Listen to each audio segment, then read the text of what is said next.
Ya, lanjut Despri. Oke, Bapak dan Ibu, kita masuk ke hasil dan pembahasan ya. Pada gambar 5, Bapak dan Ibu bisa melihat peta persebaran persentase penduduk miskin kabupaten kota di Indonesia tahun 2005. Dan dari peta kita bisa melihat mayoritas ya, yaitu sebesar 63,23%. Persentase penduduk miskin kabupaten kota di Indonesia itu berada pada kelas 2, 10 sampai 30%. Ya. Kemudian lanjut aja. Gambar 6 sama ya, masih sama dengan gambar 6. Cuman perbedaannya di tahun 2011 ini persentase yang berada di kelas 2 menurun, persentase yang berada di kelas 1 dan kelas 1 meningkat ya, yang berada pada kelas 3 menurun juga ya, seperti itu. Jadi ada apa ya, perbaikan keadaan persentase penduduk miskin ya, seperti itu. Lanjut Despri. Oke. Kemudian pada tahun 2017 ya, pada kelas 2 yang masih mendominasi ya, yaitu sebesar 51,17% ya. Kelas 3-nya 5,64% ya. Dan yang berada pada kelas 1 tuh udah mulai mendekati 50%. Tapi kalau kita kembalikan kepada SDGs tadi ya, SDGs tadi menyampaikan no poverty gitu. Jadi walaupun udah keadaannya semakin banyak yang berwarna pink, merah muda gitu, tapi tetap bukan ini harapannya. Harapannya 0% penduduk miskin ya. Iya, 0%. Bukan 0 sampai 9,99%. Artinya ini masih menjadi masalah bersama ya, masalah pemerintah ya, masalah kita semua. Lanjut, Despri. Oke. Bapak dan Ibu, pada gambar 8 kita bisa melihat persentase kabupaten kota pada tiap kelas per pulau kepulauan di Indonesia. Nah, saya meng-highlight ada 2 pulau ya. Karena kalau saya jelasin semuanya nanti nggak cukup ya Bapak Ibu, ini ada 101 halaman nih PowerPoint-nya.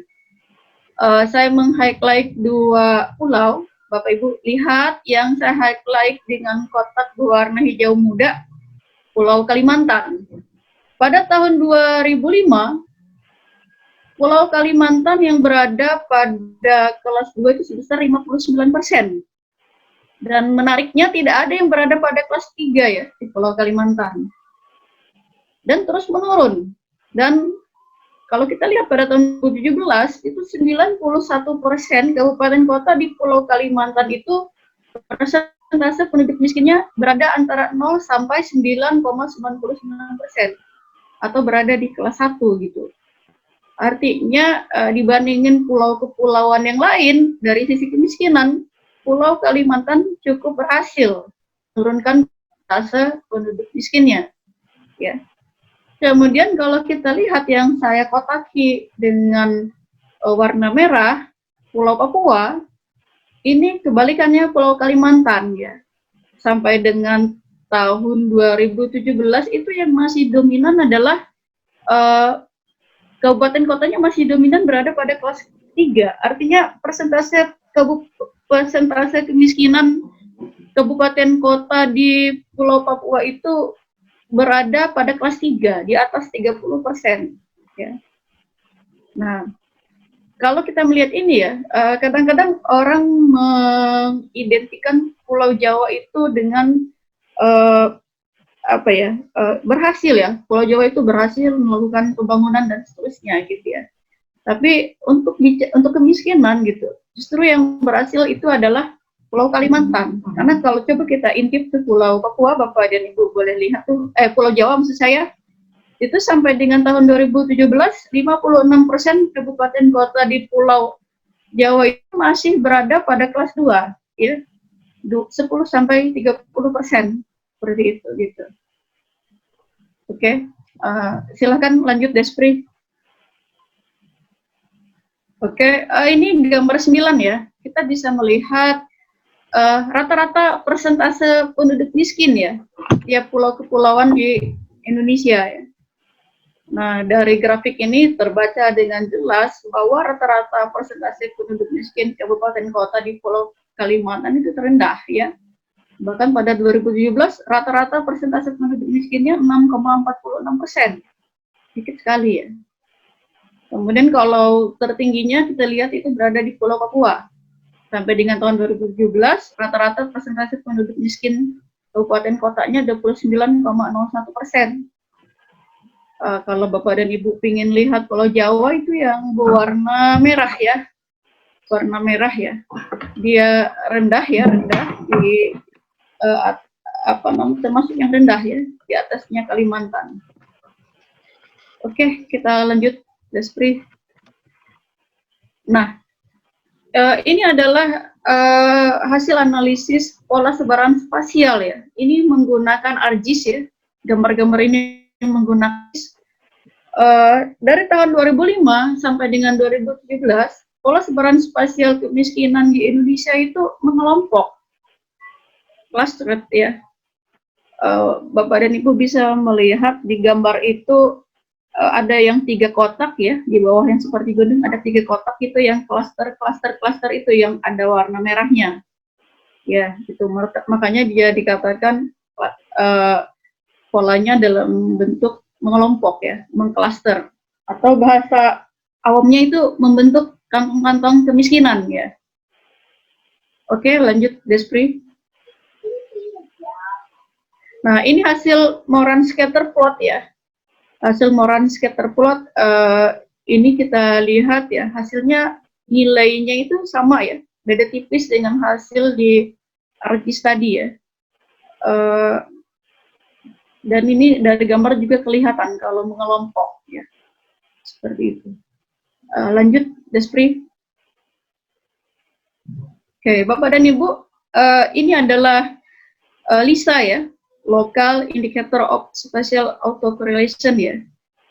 Nah, dari gambar ini tampak dengan jelas ya, yang berada pada kondisi high itu mayoritas di Pulau Papua. Jadi kemiskinan, persentase penduduk miskin kabupaten kota di Pulau Papua itu dominan berada pada kondisi high. Artinya, kabupaten kota dengan persentase penduduk miskin tinggi dikelilingi oleh kabupaten kota dengan persentase penduduk miskin tinggi. Artinya, kalau kita berharap kabupaten kota di Pulau Papua ini bangkit dengan sendirinya gitu, dengan kekuatan internal itu sulit. Harus ada kepedulian dari kabupaten kota yang lain gitu, karena kondisinya dia tinggi dikelilingi oleh tinggi, tetangganya juga tinggi gitu. Dan kalau kita lihat yang menarik itu di Pulau Kalimantan ya, kabupaten kota mayoritasnya itu berada pada kondisi low. Kabupaten kota dengan persentase penduduk miskin rendah dikelilingi oleh kabupaten kota dengan persentase penduduk miskin rendah. Kita lihat kondisi high juga ada di Pulau Pulau Sumatera ya, dari tahun 2005 sampai dengan 2017. Kemudian di Kepulauan Nusa Tenggara juga ada ya.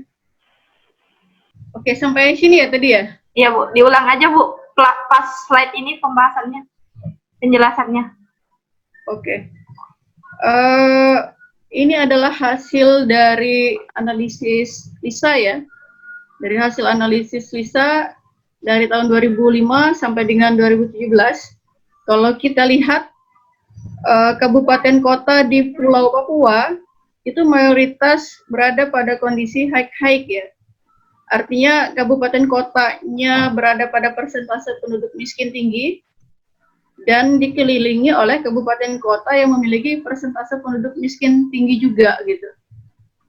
Nah, ya, ini artinya membutuhkan ini dari luar ya. Kabupaten kota di Pulau Papua ini membutuhkan bantuan dari kabupaten kota lain. Kabupaten kota pulau-pulauan lain gitu, membutuhkan bantuan. Karena mereka posisinya udah dia miskinnya tinggi, dikelilingi oleh tetangga-tetangga yang memiliki persentase penduduk miskin tinggi juga. Nah, kemudian kalau kita lihat Pulau Kalimantan itu sebaliknya. dari tahun 2005 sampai dengan 2017 itu yang tampak pada tahun 2017 yang dominan adalah persentase penduduk miskin di Pulau Kalimantan ini rendah dan dikelilingi oleh kabupaten kota yang memiliki persentase penduduk miskin rendah. Nah, untuk yang hike-hike juga ada di beberapa titik ya. Ada beberapa tempat di Pulau Sumatera juga ada. Kemudian di Sulawesi juga ada ya di tahun 2005. Kemudian di Kepulauan Nusa Tenggara juga ada ya kondisi hike-hike gitu. Nah, kalau kita lihat ini gitu, artinya kantong-kantong kemiskinan ini sudah terlihat dengan jelas gitu ya, posisinya berada di mana. Oke, lanjut, Despri. Nah, ini adalah hasil dari analisis regresi linear berganda dengan software statistika. Hasil ini adalah hasil yang diperoleh setelah dilakukan berulang-ulang kali uji coba ya, ratusan kali gitu. Saya tidak menghitung tapi di ratusan kali gitu. Kenapa? Karena mengupayakan mendapatkan model terbaik ya dengan merunning 77 variabel X yang tadi saya jelaskan gitu. Dicoba gitu ya. Sehingga akhirnya ini adalah model yang terbaik ya. Yang diperoleh R-square-nya sebesar 52,12% ya.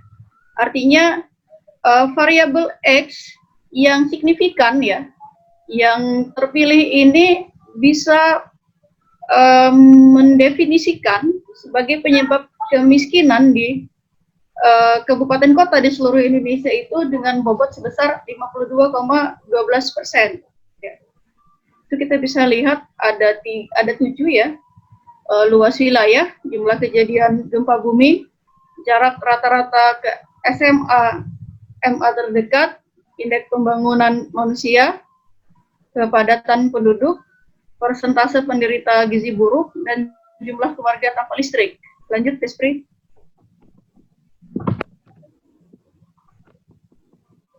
Oke. Nah, dari hasil analisis regresi linear berganda itu ada 2 variabel yang menurunkan persentase penduduk miskin, yaitu luas wilayah dan indeks pembangunan manusia. Dan ada 5 variabel yang menaikkan persentase penduduk miskin, yaitu jumlah kejadian gempa bumi, jarak rata-rata ke SMA MA terdekat, kepadatan penduduk, persentase penderita gizi buruk, dan jumlah keluarga tanpa listrik. Lanjut, Despri. Oke. Kemudian, hasil analisis regresi linear berganda tadi di GWR-kan, dianalisis dengan GWR di ArcGIS ya. Sehingga akan diperoleh faktor-faktor yang mempengaruhi persentase penduduk miskin secara lokal pada tiap kabupaten kota. Oke, lanjut, Despri. Nah, teman-teman, ini bisa dilihat ya pada gambar 13, ini variasi lokal R-square ya. Jadi gini, 7 variabel yang tadi terpilih di analisis regresi linear berganda, ketika di GWR-kan gitu ya, maka akan tampak gitu bahwa variabel tersebut, tadi kan saya bilang R-square-nya sebesar 52,12% nih. Tapi setelah di GWR-kan gitu, akan tampak gitu bahwa R-square untuk di Pulau Sumatera itu antara 39,85% sampai dengan 45,41%. Nah, tapi di Pulau Papua, 7 variabel itu bisa menjelaskan sebagai penyebab kemiskinan sampai dengan sebesar 55,52% ya. Jadi maksud saya dengan analisis GWR ini gitu bisa memberikan penjelasan variabel tersebut memberikan memberikan pengaruh yang berbeda-beda untuk setiap kabupaten kota ya. Seperti itu. Lanjut, Despri. Oke, Bapak Ibu, sekarang kita lihat satu persatu ya, masing-masing dari 7 variabel tersebut. Nah, di penelitian saya ini, ketika variabel itu menurunkan persentase penduduk miskin berwarna hijau. Kalau dia variabel tersebut menaikkan persentase penduduk miskin berwarna merah. Nah, ini kita lihat pengaruh luas wilayah terhadap persentase penduduk miskin ya pada tiap kabupaten kota di Indonesia. Dan kalau kita lihat pengaruh luas wilayah terbesar itu berada di kabupaten kota di sebelah selatan ya dari Pulau Kalimantan, kemudian sebagian besar kabupaten kota di Pulau Sulawesi, kabupaten kota di Pulau Jawa bagian timur, kemudian all kabupaten kota di Kepulauan Nusa Tenggara ya. Pulau Nusa Tenggara itu terdiri dari Pulau Bali dan Nusa Tenggara ya. Nah, artinya begini, luas wilayah di pulau-pulau yang berwarna di kabupaten kota yang berwarna hijau pekat ini itu memberikan pengaruh yang signifikan untuk terhadap persentase penduduk miskin ya, untuk menurunkan persentase penduduk miskin. Artinya ketika luas wilayah di kabupaten kota ini dimaksimalkan, itu bisa menurunkan persentase penduduk miskin di kabupaten kota ini. Oke, lanjut Despri. Nah, ini pengaruh indeks pembangunan manusia ya terhadap persentase penduduk miskin pada tiap kabupaten kota di Indonesia. Pengaruh IPM terbesar itu berada di Pulau Papua ya, kabupaten kota di Pulau Papua dan di Kepulauan Nusa Tenggara ya. Ini ya hijaunya agak kurang pekat tapi di level kedua ya. Mohon maaf, bukan Kepulauan Nusa Tenggara, Pulau Maluku maksud saya, Kepulauan Maluku ya. Nah, kalau dari sini kita bisa maknai dengan ketika IPM kabupaten kota di Pulau Papua itu meningkat, maka dia akan memberi pengaruh untuk menurunkan persentase penduduk miskin di Pulau Papua. Seperti itu gitu. Oke, lanjut Despri, nanti kita bisa banyak diskusi. Nah, pada gambar 16, Bapak dan Ibu bisa melihat, nah ini untuk variabel-variabel yang saya menggunakan warna merah ya. Semakin pekat berarti semakin berpengaruh. Nah, ini pengaruh jumlah kejadian gempa bumi ya terhadap persentase penduduk miskin. Dan kalau kita lihat, jumlah kejadian gempa bumi ini terbesar itu pengaruhnya di kabupaten kota di Pulau Sumatera dan di Pulau Jawa, kemudian sebagian kabupaten kota di Kalimantan Barat ya. Dan ini Bapak dan Ibu, kalau kita matchingkan gitu ya dengan posisi cincin api ya, memang ini pas banget ya, pas benar penelitian ini gitu.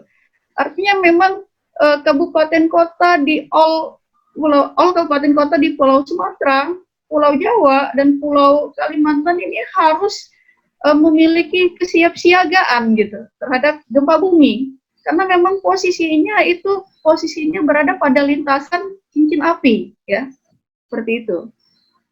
Oke, kita lanjutkan ya.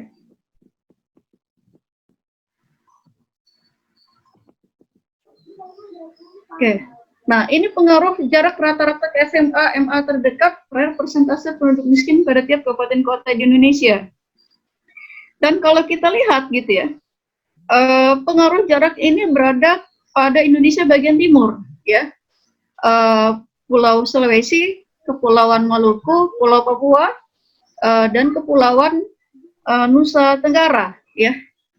Artinya masalah aksesibilitas ya di kepulauan ini, kabupaten kota di pulau kepulauan ini bisa memberi pengaruh ya terhadap persentase penduduk miskin.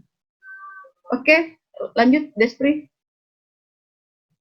Nah, ini pengaruh kepadatan penduduk ya terhadap persentase penduduk miskin ya.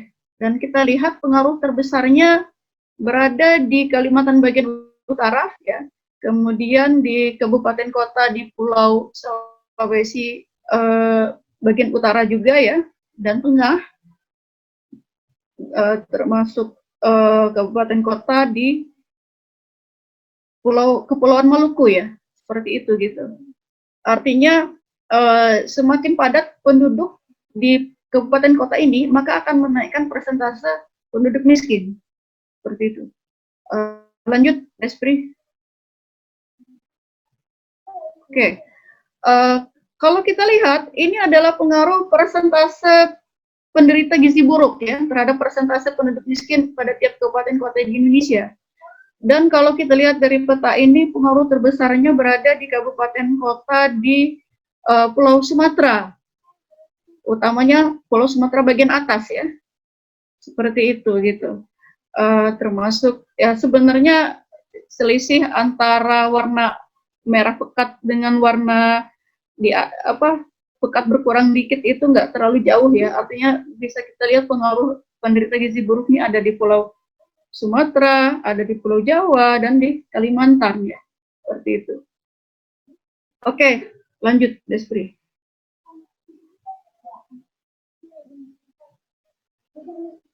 Oke, lanjut Despri.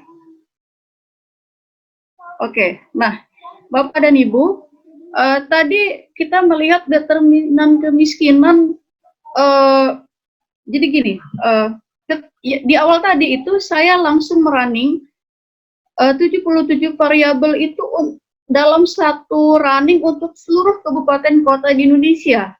Dan kita mendapatkan 7 variabel yang signifikan sebagai penyebab kemiskinan di kabupaten kota di Indonesia. Nah, saya punya pemikiran gitu bahwa bisa jadi gitu ada variabel lain yang tidak muncul ketika running ya, karena kan yang namanya software itu kan dia akan mencari yang yang bisa menjelaskan untuk seluruh kabupaten kota. Nah, makanya saya meyakini ada variabel yang spesifik tiap pulau kepulauan yang dia tidak muncul ketika di running secara keseluruhan. Dan saya yakin dia akan muncul ketika saya lakukan running setiap pulau kepulauan. Dia tidak muncul ketika running secara keseluruhan karena dia hanya bisa menjelaskan di pulau dia aja, di kepulauan dia aja. Dia nggak bisa menjelaskan untuk seluruh 7 pulau kepulauan, makanya dia tidak muncul. Makanya penelitian ini dilanjutkan dengan mencari determinan kemiskinan tiap kabupaten kota itu setiap pulau-pulauan. Apakah akan ada variabel yang lain gitu yang bisa menjelaskan sebagai penyebab kemiskinan gitu di kabupaten kota di pulau kepulauan tersebut. Lanjut, Despri. Oke.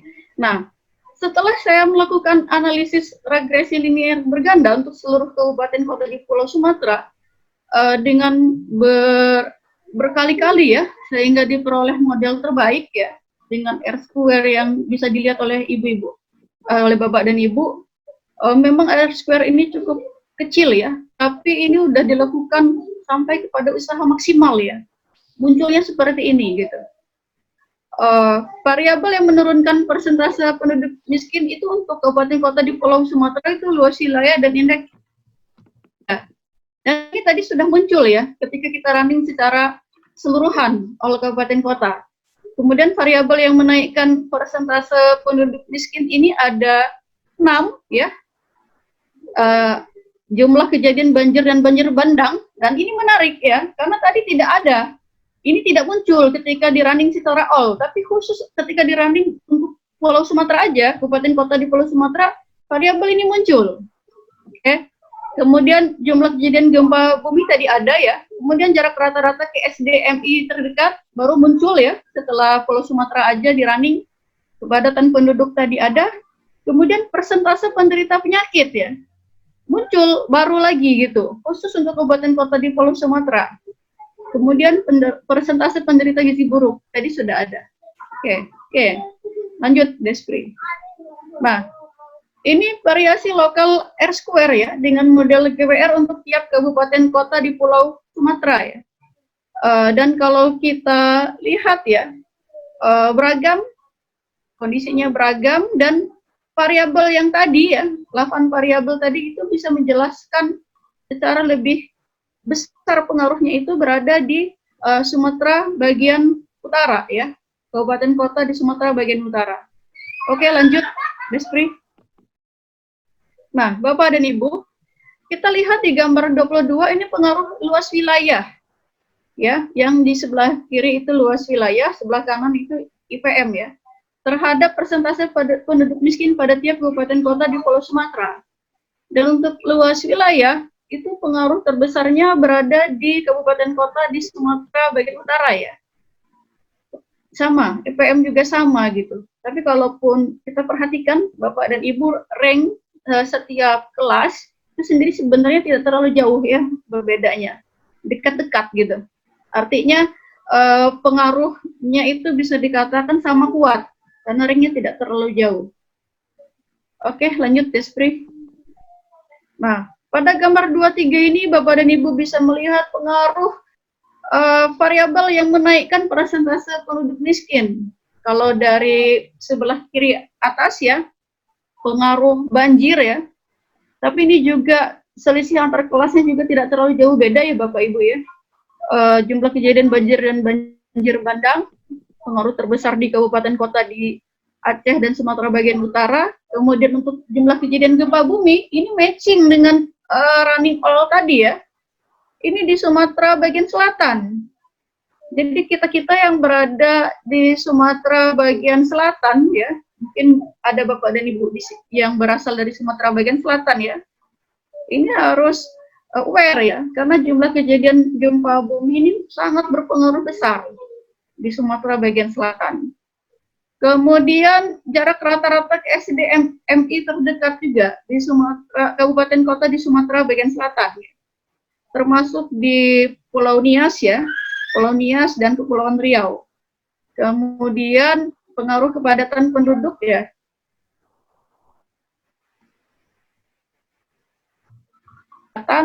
Kemudian untuk persentase penderita penyakit, nah ini pengaruh terbesarnya di Sumatera bagian utara ya, Aceh dan Sumatera bagian utara.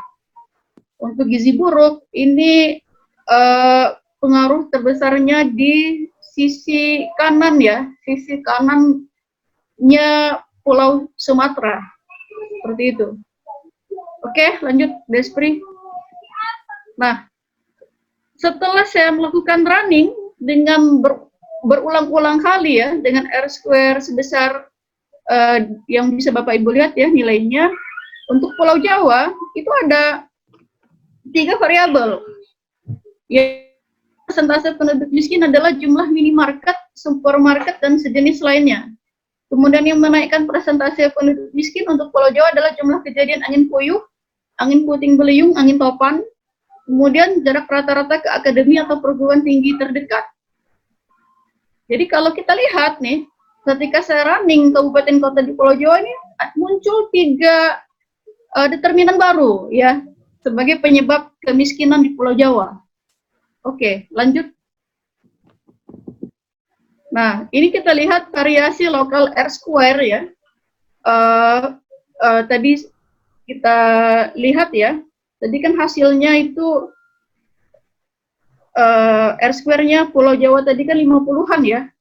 Tapi ternyata setelah dilihat secara GWR gitu, lebih tinggi ya, maksimal ada yang sampai 78,91%.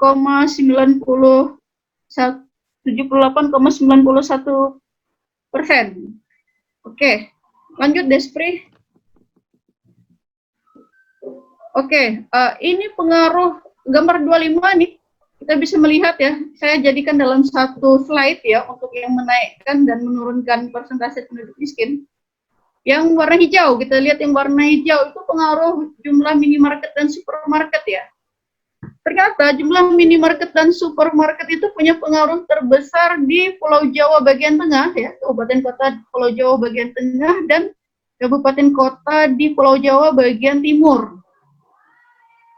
Jadi ternyata kehadiran supermarket, minimarket dan sejenisnya di sini nih punya pengaruh yang signifikan untuk menurunkan persentase penduduk miskin ya, Indomaret, Alfamart dan teman-temannya.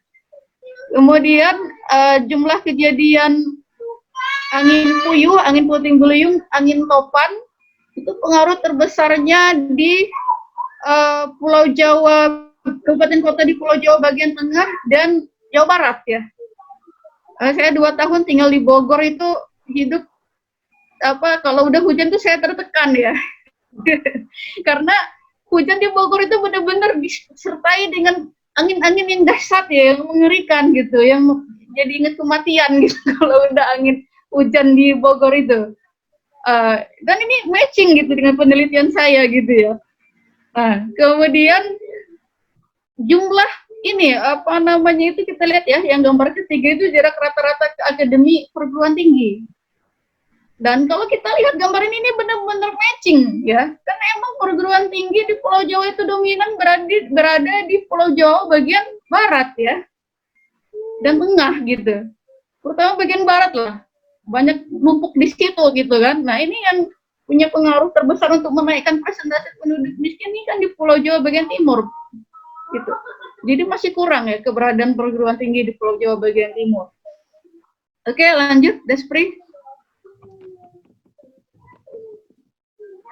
Oke, nah ketika saya melakukan running untuk Kepulauan Nusa Tenggara ya, ini muncul variabel yang menurunkan persentase penduduk miskin itu ada 3 ya, IPM, Balindes, dan jumlah warung, kedai makanan, restoran, dan rumah makan. Kemudian yang menaikkan persentase penduduk miskin untuk Kepulauan Nusa Tenggara adalah jarak rata-rata ke SMA MA terdekat, jarak rata-rata ke puskesmas terdekat, dan jumlah keluarga tanpa listrik ya.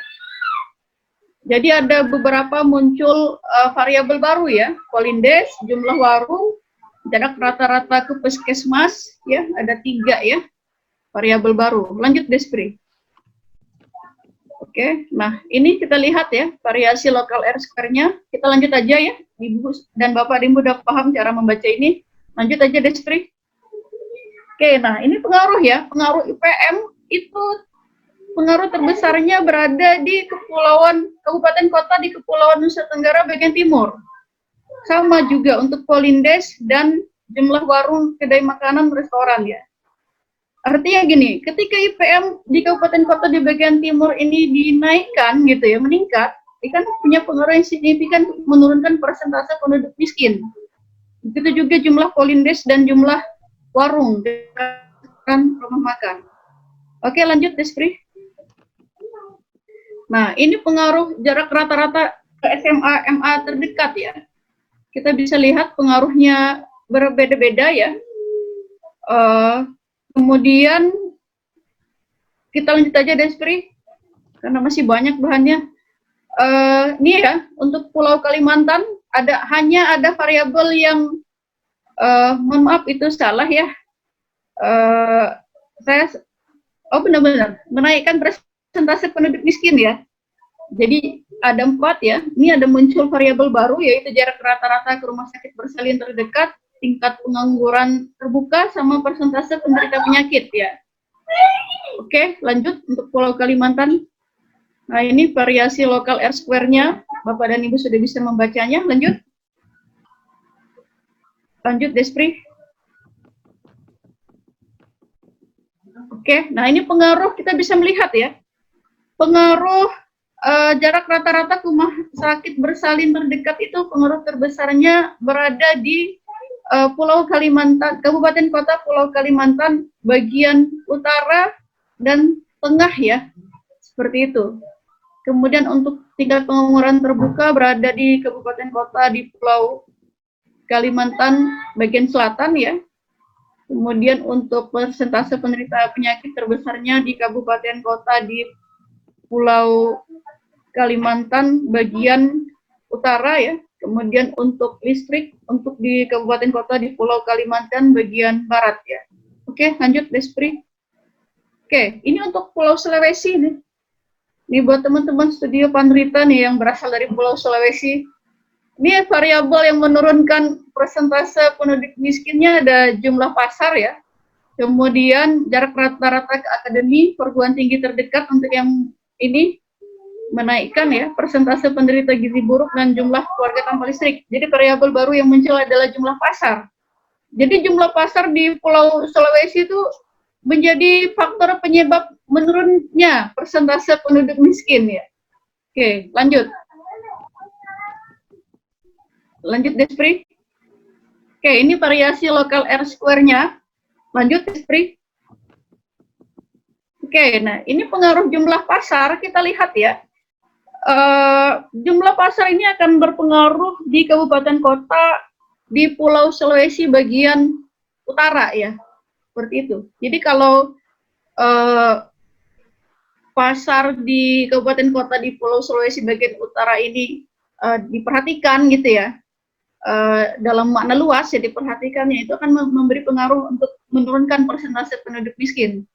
Nah, kemudian jarak rata-rata ke akademi perguruan tinggi terdekat nih, ini di Pulau Sulawesi bagian tenggara ya, pengaruh terbesarnya mungkin di situ kurang ya perguruan tinggi akademiknya di sana, sehingga anak-anak di sana harus sekolah ke kabupaten kota di Pulau Sulawesi yang lain gitu, nggak bisa di tempat dia gitu ya. Kemudian penderita gizi buruknya itu bisa dilihat ya yang warna hitam pekat. Kemudian jumlah keluarga bisa dilihat ya dari warnanya. Oke, lanjut Despri. Oke, kalau untuk Kepulauan Maluku ya, jarak variabelnya hanya yang menaikkan persentase penduduk miskin ya, yaitu jarak rata-rata ke pasar permanen, semi permanen terdekat, dan tingkat pengangguran terbuka ya. Jadi aksesibilitas ke fasilitas ekonomi sama tingkat pengangguran terbuka. Oke, lanjut Kepulauan Maluku. Ke ini ya.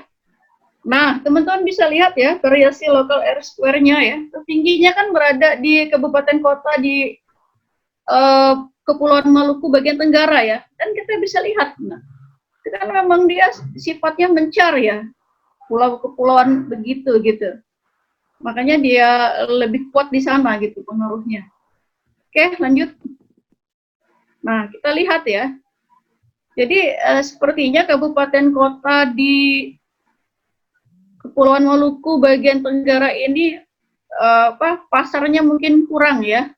Seperti itu gitu. Karena dia mencar-mencar seperti itu, dan kemudian masalah pengangguran juga gitu ya. Di kabupaten kota di Kepulauan Maluku bagian tenggara juga. Oke, lanjut Despri. Nah, untuk Pulau Papua ini ada 3 variabel ya. Ada 3 variabel: luas wilayah, jumlah bank, dan jumlah keluarga tanpa listrik. Variabel barunya adalah jumlah bank. Ternyata jumlah bank di Pulau Papua itu punya pengaruh untuk menurunkan persentase penduduk miskin di sana. Oke, lanjut Despri. Oke, ini ya variasi lokal R square-nya. Terbesarnya itu berada di daerah perbatasan ya. Berada di daerah perbatasan. Seperti itu. Kita lanjut aja Despri. Ini pengaruh luas wilayah, kemudian jumlah bank, kemudian jumlah keluarga tanpa listrik. Kalau kita perhatikan ya, untuk jumlah keluarga tanpa listrik ini kan kelihatan ya di daerah perbatasan juga gitu. Jadi listrik belum sampai ke sana ya, seperti itu. Oke, lanjut Despri. Nah, ini Bapak dan Ibu yang tadi sudah panjang lebar saya jelaskan, ini saya rangkum dalam tabel 3 ini gitu. Untuk menunjukkan apa aja sih yang Pulau Sumatera gitu. Ininya variabelnya apa aja, sampai dengan Pulau Papua variabelnya apa aja. Insya Allah nanti PPT ini akan, ya nggak Despri, akan dibagikan ke peserta ya? Alhamdulillah, itu juga yang mau dikonfirmasi sebentar Bu kepada Ibu. Soalnya banyak peserta yang minta juga. Iya, nggak apa-apa. Silahkan nanti dibagikan aja ke peserta ya. Siap Bu. Mudah-mudahan bermanfaat untuk teman-teman semua. Oke, lanjut Despri. Oke, Bapak dan Ibu, tadi kita sudah menyelesaikan tujuan penelitian yang kedua ya. Sekarang ini adalah tujuan penelitian yang ketiga, menganalisis tingkat perkembangan wilayah seluruh kabupaten kota di Indonesia. Ini tidak saya tuliskan di sini ya prosesnya gitu, karena ada di metodologi penelitian ini itu hasil akhirnya. Jadi ternyata kalau kita lihat dari gambar ya, kabupaten kota yang berada pada hierarki 1 gitu, tinggi ya, tingkat perkembangan wilayahnya tinggi, itu mayoritas berada di Pulau Jawa ya. Seperti itu gitu. Yang berada di Pulau Sumatera itu cuma sedikit sama yang di Kalimantan, mayoritasnya di Pulau Jawa gitu. Artinya kabupaten kota di Pulau Jawa ini udah bagus tingkat perkembangan wilayah. Oh ya, saya lupa, tingkat perkembangan wilayah ini itu menggunakan variabel yang banyak banget ya, dilihat dari berbagai sisi gitu.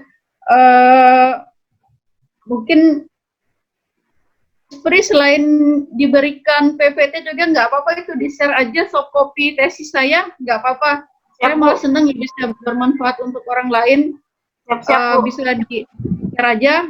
Nanti di tesis saya itu Bapak dan Ibu bisa baca ya apa aja variabelnya gitu untuk menentukan tingkat perkembangan wilayah ini. Tapi yang pasti dia lengkap ya, mulai dari sisi sosial, ekonomi, kemudian kesehatan, aksesibilitas gitu, pendidikan dan lainnya gitu ya, Bapak dan Ibu, lengkap.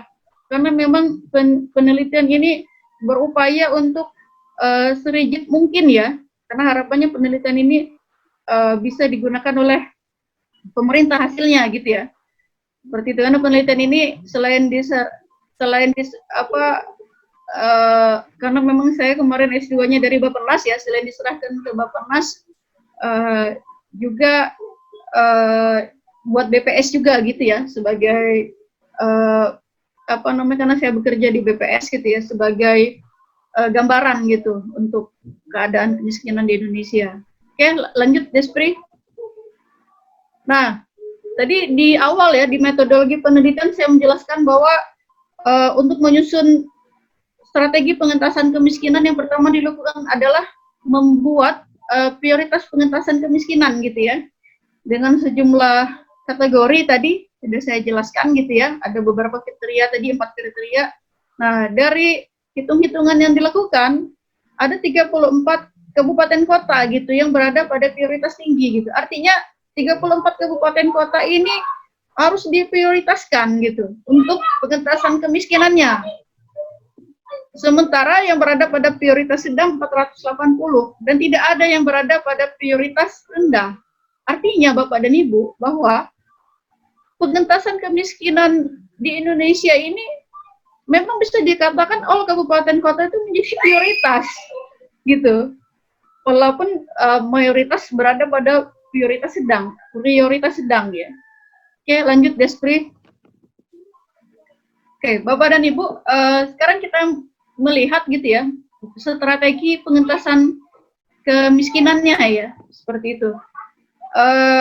Nah, tadi kan saya sudah jelaskan ya, panjang lebar, bahwa saya menghitung berbagai hal, dan kalau kita jelaskan untuk setiap pulau, untuk Pulau Sumatera gitu, seluruh kabupaten kota di Pulau Sumatera itu berada pada prioritas sedang ya. Kemudian dari hasil analisis determinan, variabel determinan kemiskinannya adalah luas wilayah, jumlah kejadian banjir dan banjir bandang, jumlah kejadian gempa bumi, jarak rata-rata ke SDMI terdekat, jarak rata-rata ke SMA-MA terdekat, IPM, padatan penduduk, persentase penderita penyakit, persentase penderita gizi buruk, dan jumlah keluarga tanpa listrik. Nah, dari variabel ini menjelaskan dan bisa kita simpulkan gitu dengan proksi yang lebih luas gitu ya, bahwa determinan kemiskinan di Pulau Sumatera itu adalah luas wilayah, bencana alam, infrastruktur transportasi ke fasilitas pendidikan, kependudukan, ya, kesehatan, malnutrisi, dan infrastruktur listrik. Oke, Despri, lanjut. Nah, kemudian Bapak dan Ibu, tadi ada prioritas dan ada determinan. Kalau determinan kemiskinan itu disusun gitu dari urutan determinan kemiskinan yang paling pengaruhnya sampai dengan yang terkecil gitu. Nah, ini susunannya ini. Pertama, ini dari pengaruh terbesar sampai terkecil ya. Malnutrisi, kesehatan, artinya pengaruh malnutrisi itu memberi pengaruh terbesar terhadap kemiskinan di Pulau Sumatera. Malnutrisi itu tadi yang gizi buruk tadi ya, Ibu, Bapak dan Ibu. Artinya gini, kalau kita ingin mengentaskan kemiskinan di kabupaten kota di Pulau Sumatera, maka harus fokus kepada masalah gizi buruk, masalah food, makanan, seperti itu. Dan ini yang keduanya juga adalah masalah penyakit gitu ya, persentase penderita penyakit, masalah kesehatan gitu. Jadi kalau kesehatan kabupaten kota di Pulau Sumatera ini diperhatikan, maka dia akan memberikan pengaruh terhadap penurunan persentase penduduk miskin. Jadi Bapak dan Ibu, urutan ini adalah urutan dari determinan yang paling besar pengaruhnya sampai yang terkecil pengaruhnya. Nanti bisa Bapak Ibu bisa baca lagi. Lanjut, Esprit. Oke. Oh ya, ada yang saya lupa untuk Pulau Sumatera ya. Untuk Pulau Sumatera itu, seluruh kabupaten kotanya itu determinan kemiskinannya ketika disusun itu sama persis. Jadi mulai dari kabupaten kota di Provinsi Aceh sampai dengan kabupaten kota di Provinsi Lampung, itu determinan kemiskinannya itu sama persis susunannya, ya, dari yang pengaruhnya terbesar sampai terkecil. Maka strategi pengentasannya itu bisa bersifat kewilayahan gitu, tidak berbeda-beda gitu untuk seluruh kabupaten kota di Pulau Sumatera gitu, karena di susunan determinannya sama persis, tidak ada bedanya. Nah, beda lagi dengan Pulau Jawa ya. Nah, ini determinan kemiskinan di Pulau Jawa, kalau kita ambil pendekatan secara besar, yaitu luas wilayah, bencana alamnya dua ya di Pulau Jawa, gempa bumi dengan jarak angin puyuh, angin puting beliung, angin topan tadi, terus infrastruktur transportasi ke fasilitas pendidikan, kependudukan, malnutrisi, fasilitas ekonomi, dan infrastruktur listrik. Lanjut, Despri. Nah, yang menariknya ya, Pulau Jawa ini pulau yang kehidupan masyarakatnya itu majemuk ya. Luar biasa majemuk dibandingin pulau-kepulauan lain di Indonesia. Karena bisa dikatakan seluruh suku, seluruh orang dari seluruh wilayah di Indonesia itu berkumpul di Pulau Jawa gitu. Makanya dia majemuk. Maka kalau kita susun urutan determinan yang terbesar sampai dengan yang terkecil, ada 6 pola yang terbentuk. Ada 6 pola yang terbentuk. Nah, untuk wilayah ini saya baca semua, nanti Bapak dan Ibu bisa baca sendiri. Contohnya ya, untuk seluruh kabupaten kota di DKI Jakarta, terus kabupaten kota di Jawa Barat ya, di situ saya tulis tuh dari Bogor sampai dengan kota Cirebon, kemudian kabupaten kota di Jawa Tengah tuh saya tulis ada di situ apa aja, kemudian di DIY Jawa Timur. Nah, untuk yang saya tulis ini susunannya itu malnutrisi, IPM, infrastruktur transportasi ke fasilitas pendidikan, infrastruktur transportasi ke fasilitas pendidikan, yang tadi SMA ya, terus akademi perguruan tinggi, bencana alam, gempa bumi, bencana alam angin puyuh, terus dan seterusnya. Jadi untuk mereka ini ya, kabupaten kota ini susunannya seperti itu. Jadi pengentasan kemiskinan di kabupaten kota yang berada pada klasifikasi pertama ini yang harus dilakukan yang pertama adalah malnutrisi, kemudian baru IPM dan seterusnya. Mudah-mudahan Bapak dan Ibu paham ya dengan apa yang saya sampaikan gitu. Jadi kalau mau menuntaskan kemiskinan di kabupaten kota di sini, yang prioritas pertama itu nutrisi dulu, terus IPM baru yang lainnya gitu. Seperti itu ya. Oke, lanjut. Karena koefisiennya lebih besar gitu, determinannya lebih besar. Oke. Nah, ini contoh yang kedua ya. Untuk ya, sebentar ya. Maaf ada iklan. Kabupaten kota di Provinsi Jawa Barat tuh, mulai dari Tasikmalaya sampai dengan Kota Banjar, itu beda susunan determinan kemiskinan yang paling besar yang mana. Malnutrisi sama IPM-nya masih sama, tapi ke belakangnya itu susunannya beda. Dan ini strategi untuk kabupaten kota ini gitu, ya. Kemudian untuk kabupaten kota yang ketiga ya, yang berada pada grup ketiga. Nah, kita bisa lihat tuh, Kalau yang pertama dan kedua kan strateginya dengan menyelesaikan masalah malnutrisi dan IPM. Tapi kan grup ketiga ini yang keduanya itu bukan IPM, tapi infrastruktur transportasi ke fasilitas pendidikan akademi perguruan tinggi itu yang menjadi prioritas untuk mengentaskan kemiskinan di sini. Ya, mudah-mudahan paham cara membaca PPT ini. Oke, lanjut. Nah, oke ya, 456 saya tidak perlu jelaskan, saya yakin Bapak dan Ibu sudah mengerti. Oke, lanjut. Nah, ini untuk strategi pengentasan kemiskinan di Kepulauan Nusa Tenggara ya. Secara global didapatkan determinannya adalah luas wilayah, bencana alam, infrastruktur transportasi ke fasilitas pendidikan, infrastruktur transportasi ke fasilitas kesehatan, IPM kependudukan, malnutrisi, fasilitas kesehatan, fasilitas ekonomi, dan infrastruktur listrik. Oke, lanjut Despri. Lanjut. Nah, setelah di yang sebelumnya. Nah, setelah disusun urutan determinan dari yang terbesar sampai terkecil pengaruhnya, untuk kabupaten kota di Kepulauan Nusa Tenggara ini terbentuk dua pola ya.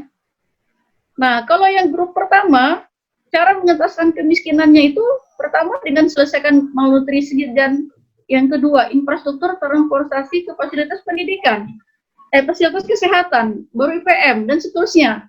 Tapi kalau kita lihat di pola kedua, masih sama-sama malnutrisi ya. Tapi yang keduanya bukan infrastruktur transportasi ke fasilitas kesehatan, tapi IPM. Karena koefisien IPM ini terbesar kedua untuk di sini gitu. Baru infrastruktur transportasi ke fasilitas pendidikan gitu ya. Oh ya, saya belum menyampaikan Bapak dan Ibu, nanti kita akan menemukan bahwa seluruh kabupaten kota di Indonesia, ini saya ulangi ya, seluruh kabupaten kota di Indonesia, penyebab utama kemiskinannya adalah masalah gizi buruk, masalah malnutrisi. Makanya malnutrisi ini selalu menjadi nomor satu. Dan ini adalah poin penting yang ditemukan dari penelitian ini. Seperti itu gitu ya. Oke, kita lanjutin. Ini untuk di Pulau Kalimantan ya. Pulau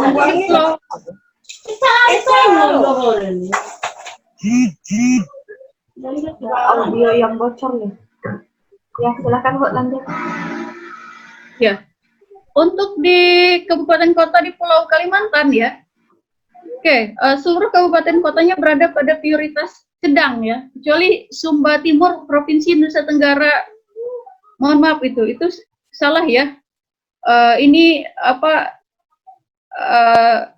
Kayaknya saya salah deh. Ini mohon maaf, ini sepertinya sebentar, coba balik Despri yang di Kepulauan Nusa Tenggara tadi. Jangan-jangan ketukar judulnya. Lagi? Balik. Lagi balik ke Kalimantan. Oke, sekali lagi, coba sekali lagi. Ini kayaknya saya belum edit deh. Bukan yang ke belakangnya setelah Kalimantan. Oke, mohon maaf ya Bapak dan Ibu, saya melakukan kesalahan yang sebelumnya Despri. Ini sepertinya datanya Nusa Tenggara ya. Jangan dulu di-share ya Despri, nanti saya edit dulu yang slide ini nih. Saya lupa ngedit nih. Ini salah. Ya. Oke, kita lanjutin aja seterusnya. Oke, nah untuk Pulau Kalimantan ya, pola yang terbentuk itu ada dua ya. Ada dua. Sebenarnya pada posisi malnutrisi, kesehatan, dan IPM ini sama persis. Cuman susunan yang keempatnya yang beda. Yang pertama itu keempatnya ketenagakerjaan, yang kedua itu keempatnya adalah infrastruktur transportasi ke fasilitas pendidikan. Seperti itu. Tidak terlalu jauh beda ya, karena poin pertama, 2, 3-nya udah sama gitu. Itu masalah malnutrisi, kesehatan, dan IPM. Oke, lanjut Despri. Oke, ini hasil dari Sulawesi ya. Nah, Sulawesi ini kasusnya sama dengan Pulau Sumatera ya.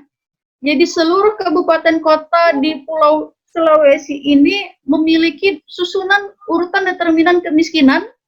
Kalau disusun dari yang terbesar sampai dengan yang terkecil itu untuk seluruh kabupaten kotanya sama persis susunannya. Tidak ada pola-pola lain yang terbentuk.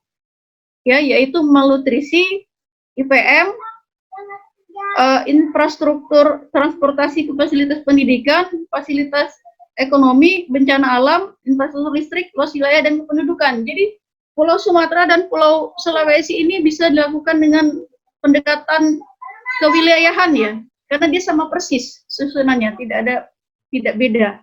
Oke, lanjut Despri.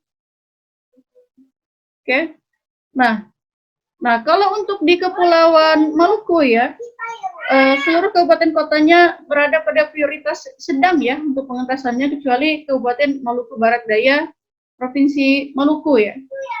Terus determinan kemiskinannya luas wilayah, bencana alam, infrastruktur transportasi ke fasilitas pendidikan, infrastruktur transportasi ke fasilitas ekonomi, PM, pendudukan, ketenaga kerjaan, malnutrisi, dan infrastruktur listrik. Lanjut, Despri. Nah, untuk Kepulauan Maluku ini karena dia kabupaten kota yang berbentuk kepulauan ya, ininya kabupaten kotanya banyak terpisah-pisah gitu, ada dua susunan yang terbentuk ya. Yang pertama untuk Maluku Tenggara Barat, Maluku Tenggara, Kepulauan Aru, Kota Tual, susunannya itu malnutrisi, ketenaga kerjaan, infrastruktur transportasi, fasilitas ekonomi. Ya. Nah, untuk kabupaten kota yang tidak disebutkan pada poin pertama, susunannya itu malnutrisi, ketenaga kerjaan, infrastruktur transportasi ke fasilitas ekonomi, infrastruktur transportasi ke fasilitas pendidikan. Bedanya itu pada determinan yang ke 1, 2, 3, keempat ya.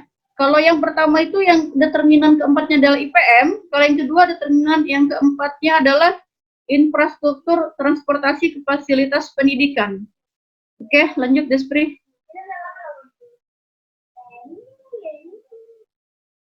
Oke, nah, ini yang kita itu masalah di Pulau Papua ya.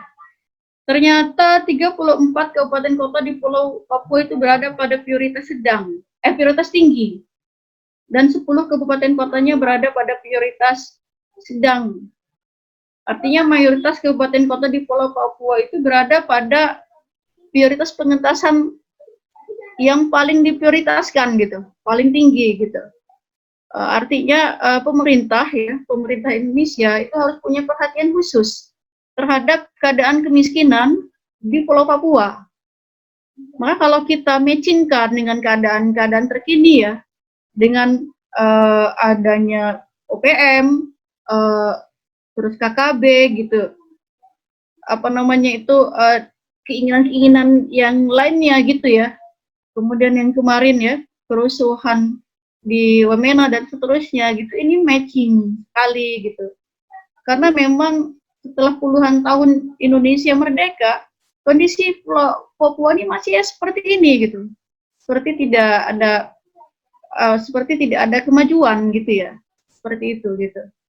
Nah, kalau dilihat Pulau Papua ini sama dengan Pulau Sulawesi dan Pulau Sumatera. Jadi kalau diurutin penyebab kemiskinannya, determinan kemiskinan dari yang terbesar hingga terkecil pengaruhnya itu sama untuk seluruh kabupaten kotanya. Tidak membentuk pola-pola gitu ya. Jadi pengentasan kemiskinannya bisa dilakukan dengan pendekatan kewilayahan. Nah, kalau disusun dari urutan terbesar hingga terkecil, malnutrisi ya. Jadi di Papua itu butuh food, butuh makanan. Terus fasilitas ekonomi. Nah, di sana itu fasilitas ekonominya kurang. Kemudian masalah IPM. Kemudian baru infrastruktur transportasi ke fasilitas pendidikan, bencana alam, luas wilayah, dan seterusnya hingga masalah kependudukan. Oke, lanjut Despri. Oke. Nah, Bapak dan Ibu, tadi kita sudah sebutkan ya beberapa determinan ya. Di tesis ini saya memberikan beberapa saran gitu ya untuk penyelesaian uh, beberapa saran program gitu untuk penyelesaian masalah beberapa determinan itu. Yang pertama ya untuk masalah malnutrisi gitu ya. Di situ saya tuliskan ya, mengedukasi masyarakat tentang gizi keluarga, menjaga stabilitas harga kebutuhan pokok dan makanan dan minuman bergizi agar masyarakat bisa membelinya. Terus mendorong pemerintah daerah itu aktif untuk mengatasi masalah malnutrisi. Seperti itu. Kemudian saya juga di tesis itu memberikan saran program unggulan nasional, yaitu Desa Sadar Gizi dan Pangan dengan memanfaatkan dana desa, gitu. Karena dana desa itu kan cukup besar ya, besar sekali gitu. Kalau kita bisa, apalagi masalah malnutrisi ini kan di seluruh kabupaten kota di Indonesia ini menjadi faktor penyebab kemiskinan yang nomor satu semua, seperti itu.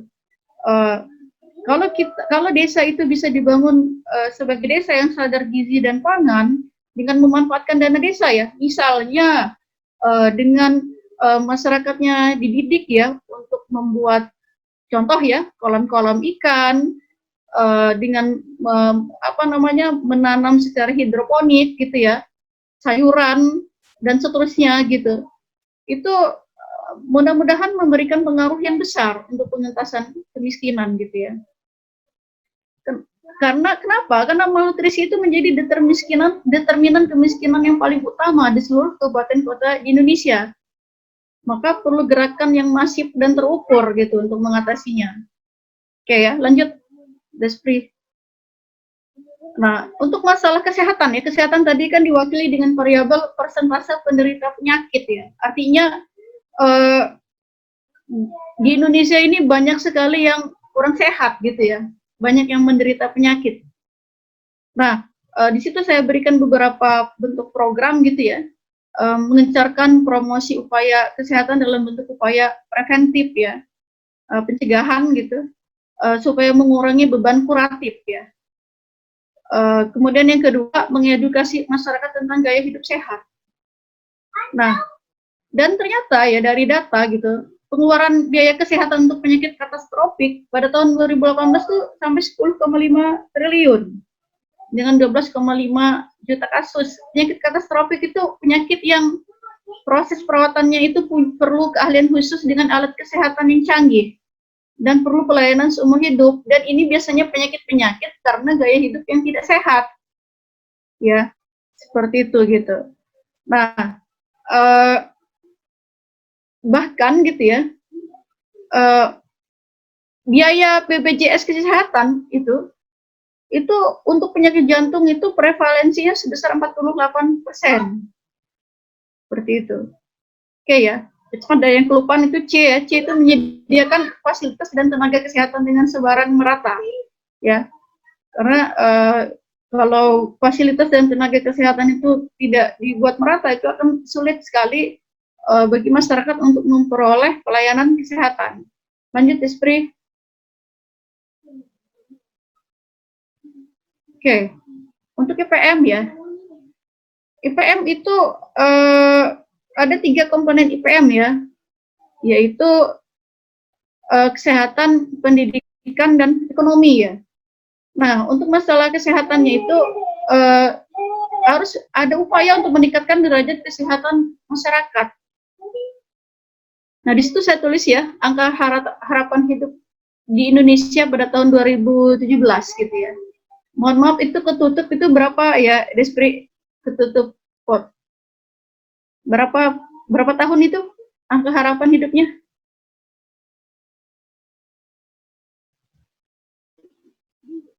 Oke, nanti bisa dilihat ya.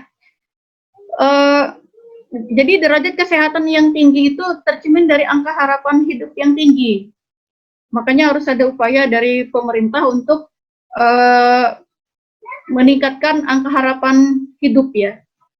Oke, ini ada korelasinya ya dengan yang tadi ya, upaya kesehatan tadi. Yang kedua, meningkatkan harapan lama sekolah dan rata-rata lama sekolah.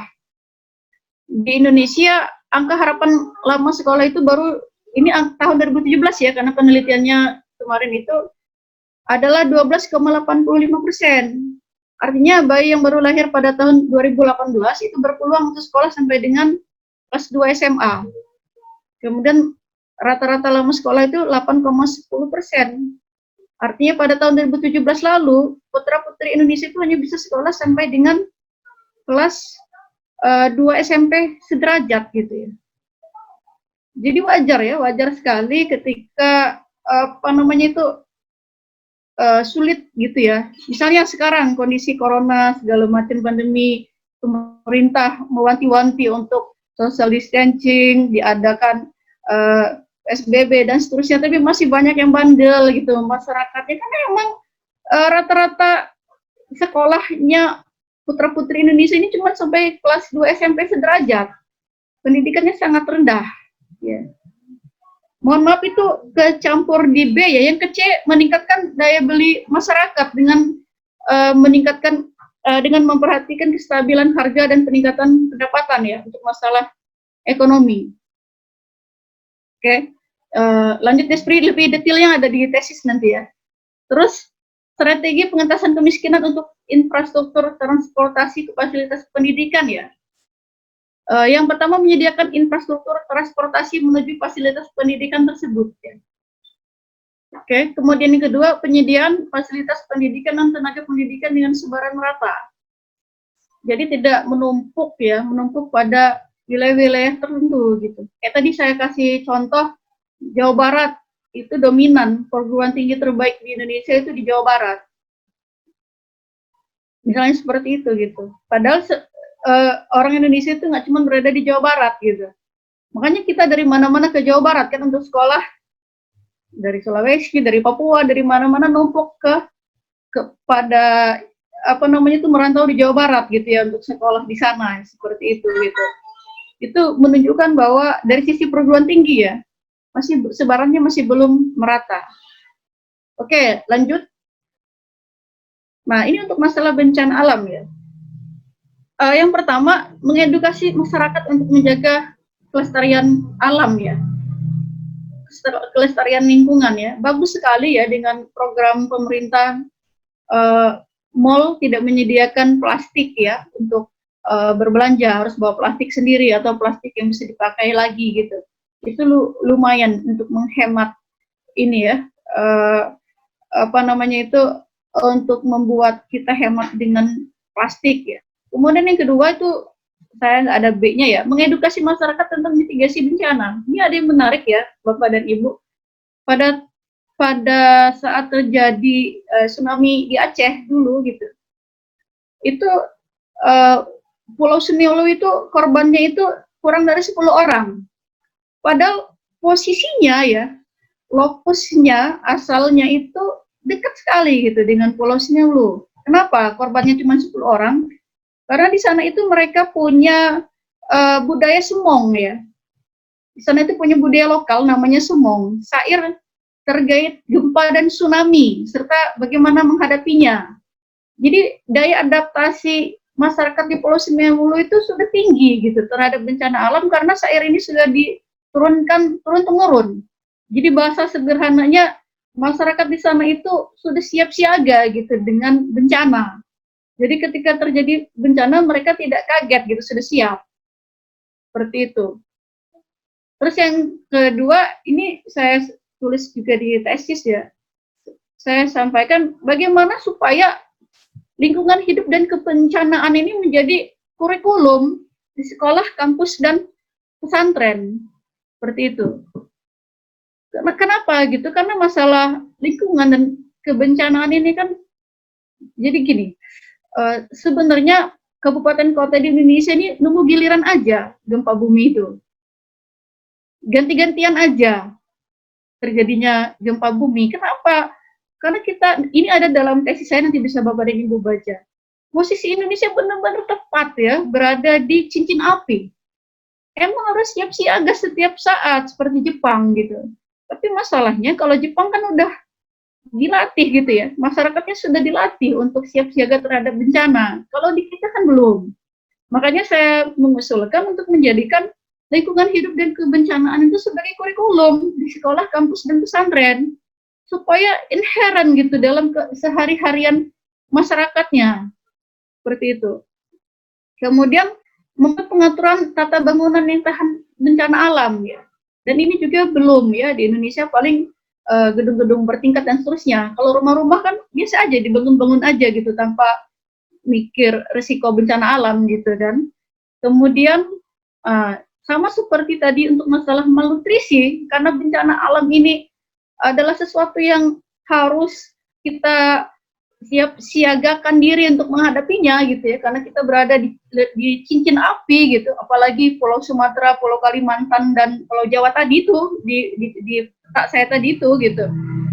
Maka saya menyarankan juga program pembangunan nasional yaitu Desa Siaga Bencana dengan memanfaatkan dana desa gitu.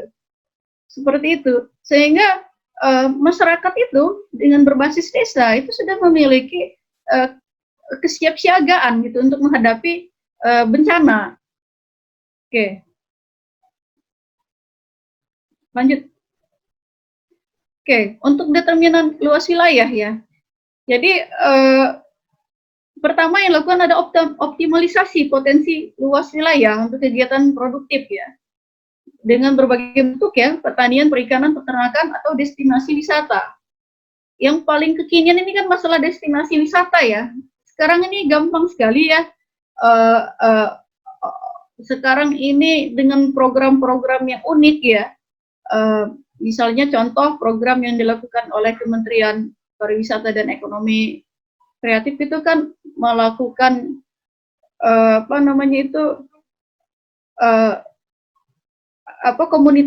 membangun komunitas-komunitas yang membangun wisata dadakan ya. Seminggu sekali misalnya mengadakan contoh di Lampung ini ada namanya Pasar Tahura gitu. Jadi di Taman Hunian Rakyat itu seminggu sekali dadakan ada pasar yang di situ dijual berbagai macam kuliner gitu. Kemudian bersahabat dengan alam ya, yang meja kursinya disusun di dalam kali-kali kecil gitu. Jadi sambil makan kakinya bisa dicipret-cipretin ke air seperti itu. Dan saya yakin Indonesia ini sangat indah ya, kabupaten kota Indonesia sangat indah, banyak sekali yang bisa dieksplor gitu untuk menjadi destinasi wisata. Nah kemudian kan kita lihat tadi ada pengaruh luas wilayah ini gitu. Makanya saya menyarankan di tesis ini untuk kabupaten kota yang memiliki pengaruh yang besar terhadap luas wilayahnya untuk menurunkan persentase penduduk miskin itu sebaiknya tidak dimekarkan lagi untuk mengurangi risiko kenaikan persentase penduduk miskin. Jadi stop gitu ya, pemekarannya di stop gitu sehingga wilayahnya itu tidak dikurangi terus-terusan gitu sehingga kekuatannya menjadi berkurang gitu ya, seperti itu. Lanjut lagi Desri. Nah, infrastruktur listrik gitu ya. Yang pertama, membuat program listrik masuk daerah tertinggal, terpencil, dan terluar. Karena kalau kita lihat nanti, mungkin Bapak dan Ibu bisa perhatikan ya, peta-peta yang judul-judulnya listrik, itu yang terbesar pengaruhnya itu biasanya gitu. Ya, daerah kalau nggak dia tertinggal, terpencil, kalau nggak terluar gitu. Nah, artinya harus ada perhatian dari pemerintah gitu, supaya mereka teraliri dengan listrik ya. Kemudian yang kedua membuat regulasi harga listrik murah ya agar bisa dinikmati semua kalangan. Kemudian yang ketiga membuka peluang bagi perusahaan lain untuk menyediakan listrik gitu. Jadi listrik itu tidak menjadi dominasinya PLN. Seperti kita kan enak kalau handphone kita bisa milih apa mau Telkomsel, apa mau Mentari dan seterusnya gitu ya, SL dan seterusnya. Enak gitu ada pilihannya. Oke, lanjut. Nah, ini strategi pengetasan untuk determinan kependudukan ya. Yang pertama mengedukasi masyarakat tentang keluarga berencana ya. Yang kedua mengedukasi masyarakat tentang keluarga berkualitas ya. Jadi keluarga berkualitas itu otomatis akan menghadirkan keluarga berkualitas.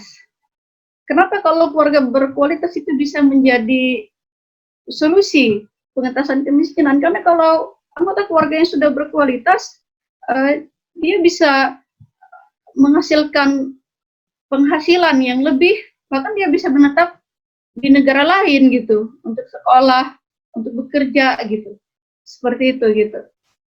Kemudian yang ketiga, menyediakan lapangan kerja atau membangun kesadaran wirausaha gitu ya. Karena lapangan kerja kan kadang terbatas gitu ya. Jadi harus ada pelatihan ya, pendidikan gitu untuk membangun kesadaran untuk menjadi pengusaha gitu di kalangan masyarakat gitu ya. Oke, lanjut. Oke, ini strategi pengentasan untuk determinan fasilitas ekonomi ya. Membangun regulasi dan kondisi kondusif ya untuk investasi perdagangan ya, agar investor tertarik gitu untuk berinvestasi. Ini tadi yang supermarket, supermarket, minimarket tadi ya, yang di Pulau Jawa tadi gitu ya. Kemudian menyediakan pasar dengan sebaran merata ya. Jadi gini, Bapak dan Ibu, kalau di tesis saya itu saya membahas strategi ini setiap pulau kepulauan karena unik. Cuman di PowerPoint ini saya jadikan satu, saya kumpulin, karena kalau tiap pulau kepulauan terlalu banyak nanti PPT-nya, jadi lebih detail nanti lihat di tesis aja ya, yang lebih spesifik gitu untuk tiap pulau kepulauannya. Nah, kemudian yang kedua, menyediakan pasar dengan sebaran merata, terus ada fasilitas dari pemerintah gitu ya, untuk pemasaran produk-produk unggulan yang dihasilkan masyarakat agar bisa laku gitu. Dan seterusnya ya, menjalin kerjasama dengan daerah lain. Saya juga mengusulkan bank-bank itu bisa, kalau bisa memberikan kredit usaha rakyat tanpa bunga kepada masyarakat sebagai program CSR-nya gitu. Apalagi tadi kan masalah bank ini kan di Papua tadi ya, jumlah bank ya.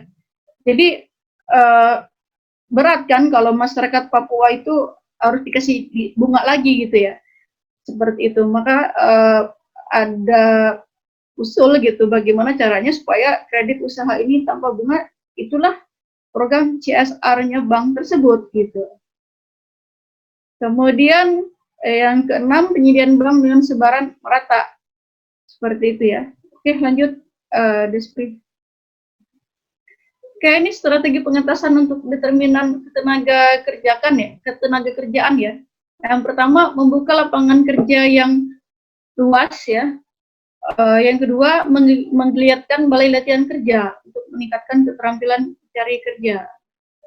Jadi jangan sampai BLK yang ada di berbagai pelosok Indonesia itu menjadi bangunan-bangunan tidak berfungsi ya. Sayang sekali gitu. Kemudian yang ketiga, menguatkan SMK dan vokasi ya, untuk menyiapkan tenaga kerja yang terampil. Karena lulusan SMK dan vokasi ini kan lebih terampil ya. Dia lebih memiliki kemampuan teknis gitu dalam pekerjaan gitu ya. Dan sebaiknya kurikulum SMK dan vokasi itu sesuai dengan kebutuhan lapangan pekerjaan yang tersedia. Kemudian yang selanjutnya, mengedukasi masyarakat tentang kewirausahaan. Syukur-syukur bisa dijadikan kurikulum di sekolah, kampus, dan pesantren gitu ya. Supaya apa gitu, supaya bonus demografi itu memberi pengaruh positif dalam menekan angka PPT gitu ya. Jika para kaum milenial ini sejak kecil sudah menjadi pengusaha gitu ya, masih muda-muda sudah jadi pengusaha.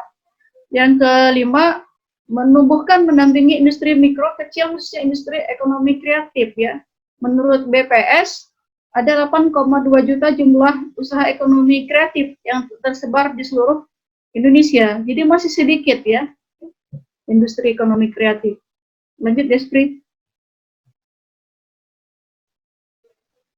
Nah, ini untuk infrastruktur transportasi ke fasilitas kesehatan, menyediakan infrastruktur transportasinya ya. Kemudian kedua, menyediakan fasilitas kesehatan dan tenaga kesehatan dengan sebaran merata ya. Jadi puskesmas dibikin merata, rumah sakit dibikin merata, termasuk tenaga nakesnya ya, dokter gigi, perawat ya, seperti itu. Lanjut, Despri. Nah, ini sama aja ya, seperti yang tadi, tapi ini untuk fasilitas ekonomi ya. Oke, lanjut, Despri. Oke, kita sudah sampai pada kesimpulan ya, Bapak dan Ibu.